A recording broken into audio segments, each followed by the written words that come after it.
Christopher Eccleston.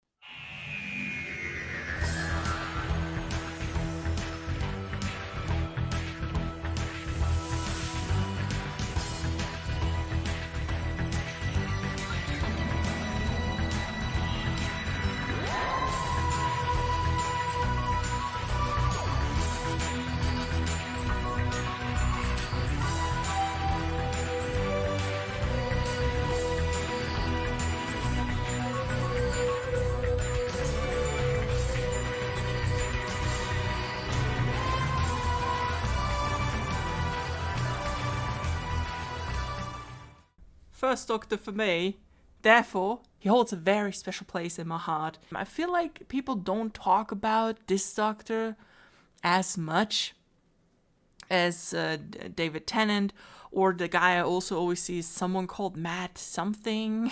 Matt Smith and David Tennant!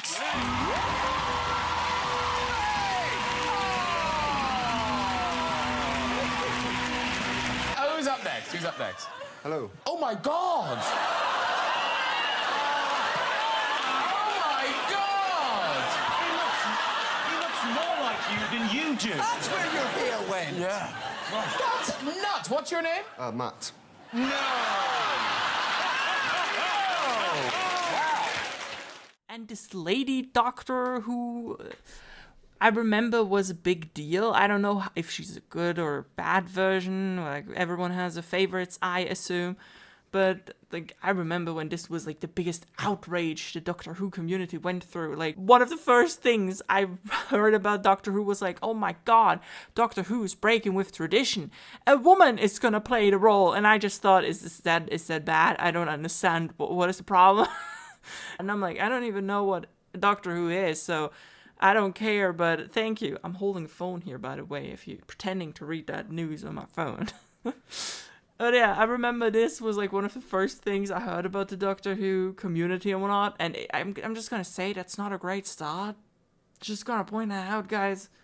Not a great way to ease people into your fandom, okay? But anyway, I'm here, we're all fine, it's great. Come with me. Christopher Eccleston. He plays the part really well. Like, you can immediately get into the whole vibe of the show, and you really just exist on the ride with this dude. He's a lot of fun. What about me? I saw the fall of Troy, World War V. I pushed boxes at the Boston Tea Party. Now I'm gonna die in a dungeon. In Cardiff. You're a bit, like, taken aback because this character that he portrays, this Doctor Who, is very... I don't want to say special, he's very peculiar. I will talk to the Doctor. Oh, will you? That's nice. Hello. I was actually surprised when I watched Doctor Who for the first time that the Daleks appeared so early on.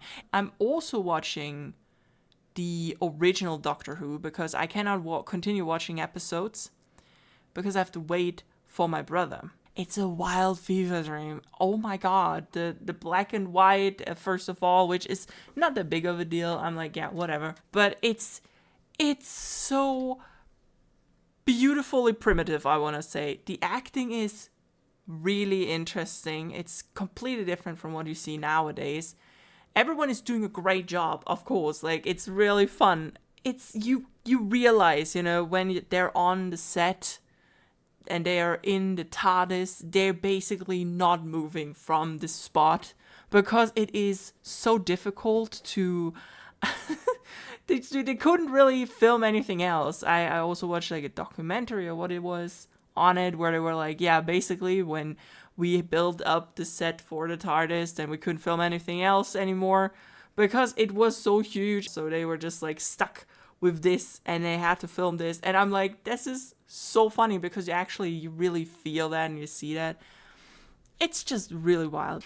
But my point is dolphins. I mean Daleks. I knew about the Daleks too. I knew about these little box thingies because you see them everywhere when Doctor Who is mentioned as merchandise and whatnot. And I always thought those were like the main enemies against Doctor Who or something, you know, the final boss or something. But no, you just have episode 6 and there are the Daleks. And I'm like, they're One Piece title carding us, okay? They're just straight up Dalek. They straight out say it.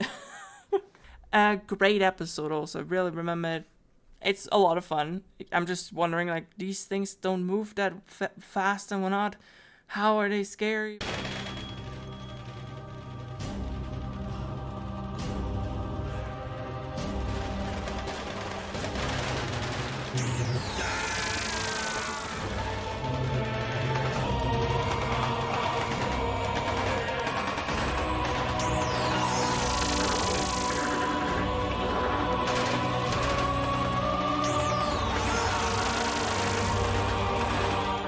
Okay, I get it now.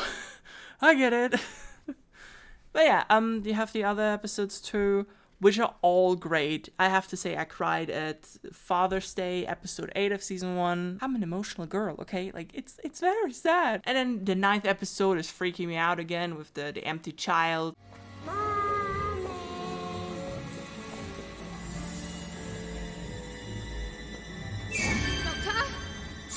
Doctor, there's a kid up there! I don't have a lot to say about the individual episodes really that happened because all of them are a whole lot of fun. If you're curious about it, just watch the episodes because they're so good. Oh my god. The show is from 2005 and it definitely shows its age with certain effects.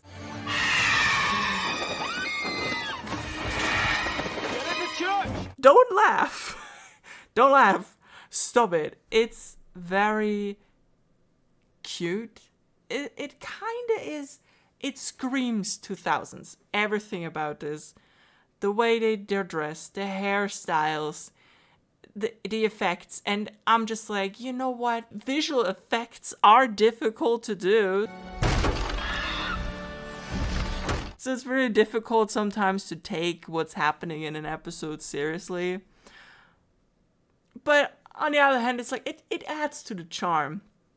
And to top it off, all these aliens that they encounter are very unique and very creative. It's actually fascinating. I couldn't come up with these many designs, and that's the main fun about it. And the second main fun, I guess, is just being with the Doctor, because the Doctor is crazy. It's not working.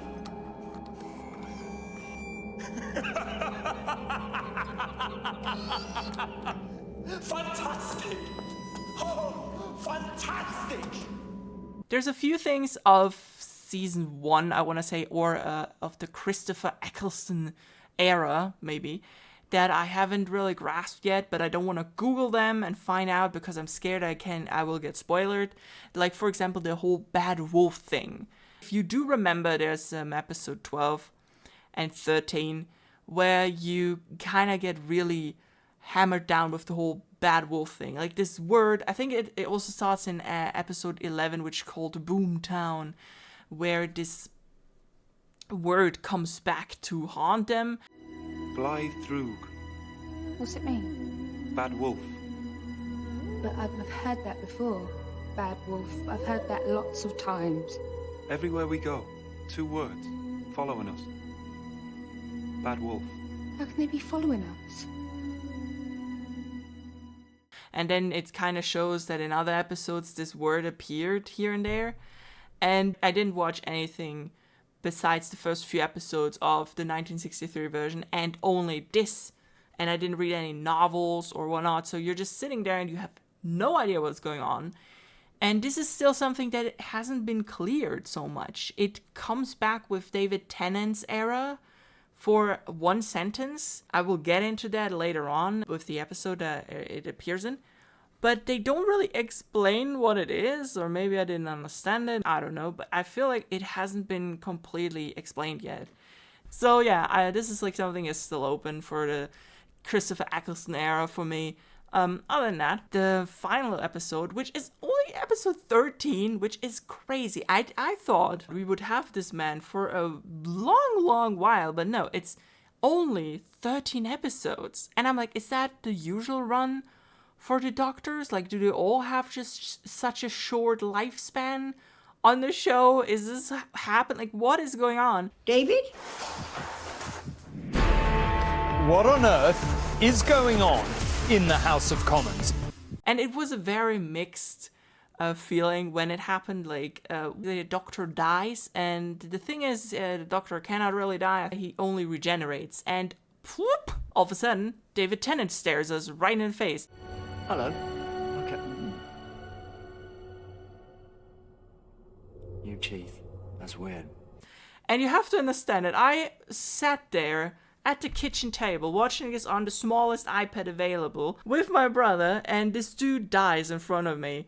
And I'm just like, oh, that's so sad. And all of a sudden, hello, I'm the Doctor now. And we were like, and I was like, that's fucking David Tennant. He's already, are you shit? What? And I was really excited because I thought I thought I have to wait like 2 or 3 more seasons for David Tennant to come in. I thought he would be like at season 4 or something. I don't know why. I just didn't expect him that early on, okay? I don't know why, but in my head, I thought like he would be the 7th Doctor or something. I think it was because I heard him, he's the 10th Doctor or something, and so I was like, oh, he's probably gonna be like season 4 or 5 maybe or whatnot. I mean, we have 15 seasons of the show, and I was like, he's gonna be somewhere around here. But no, we're immediately with David Tennant, and on the one hand, I'm like, I miss Christopher Eccleston, first Doctor, first love for this show, you know. And before I go, Don't say that. Rose, before I go, I just want to tell you, you were fantastic. Absolutely fantastic. And you know what? So was I. And on the second hand, I was excited for David Tennant as the Doctor because he's still held in such high regard. And I think he comes back at the moment. I think there's a special, 3 special episodes where he and this Dana lady comes back into play, which I did get spoiled about this lady. I don't know who I am anymore. The show is just beginning. He's not there. You can't see him. Alvy!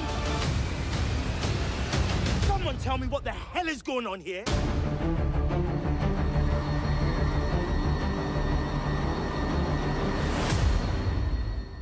So yeah, the season 1 Doctor Who, absolutely fucking fantastic. Loved it. It's so much fun. It's really enjoyable. Can't really say much about it other than that. Doctor,